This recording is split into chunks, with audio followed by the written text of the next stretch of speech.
What did you learn from the IT failure that other new founders should prepare for early on in their company?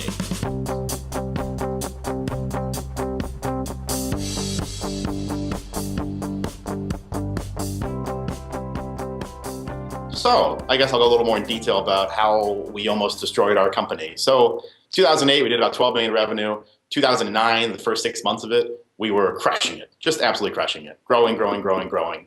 And what we had is we had a giant piece of software that tied the entire company together. And basically what it did was it was everything from the lead that we're capturing online from the consumer, they're filling out this form, all the way to that lead being sold to an insurance agent, plus all the software the insurance agent was doing to log into our system and check their accounts, like how much was still in their balance, check all the leads, download whatever kind of information, to our call center, to our sales reps that are sitting there dialing and all that. All that is tied into one single giant piece of software that basically runs the entire company.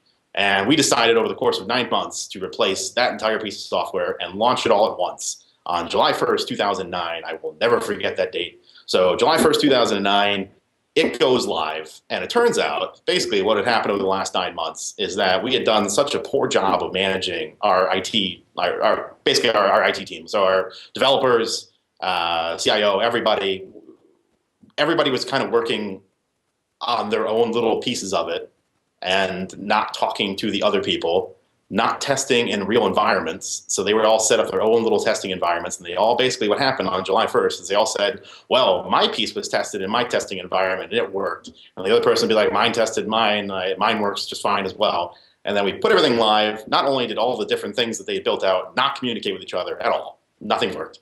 But also in the real environment of our servers and the amount of traffic we had, and like we were processing about 100,000 leads kind of a week almost at that point. So the amount of load on the servers with the new software that was not written properly, that was heavy, was just, it was resource intensive, crashed our servers immediately. We got them back up.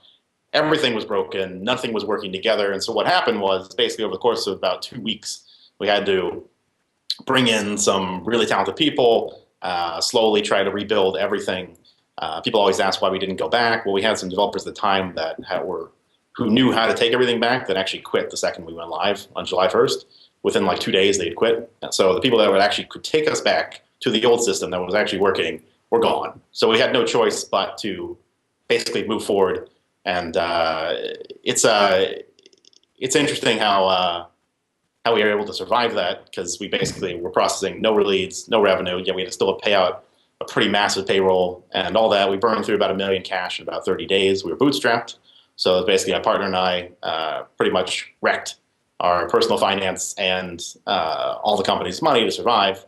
And what ends up happening is you look back now, 2010, you have a nice big year there to review what we did wrong, and basically came down to very poorly managing our developers, complete lack of, I guess you could say, management oversight as far as like, what is everyone doing? Is it actually being tested in a real environment?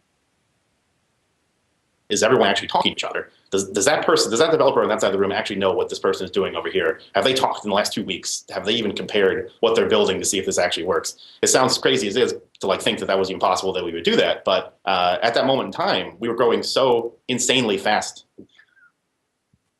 We were growing so insanely fast that basically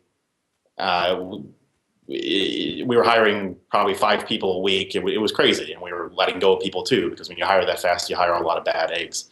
So it was just, it was kind of crazy. I wouldn't recommend that kind of fast growth, especially not if you plan on having a development team, an IT infrastructure that looks like anything that you would actually, want to run a company off of. It was so pieced together. All of that just kind of became a giant disaster. So we were a classic, beautiful textbook example of why it can be really bad to grow fast, really fast. So that's kind of what happened.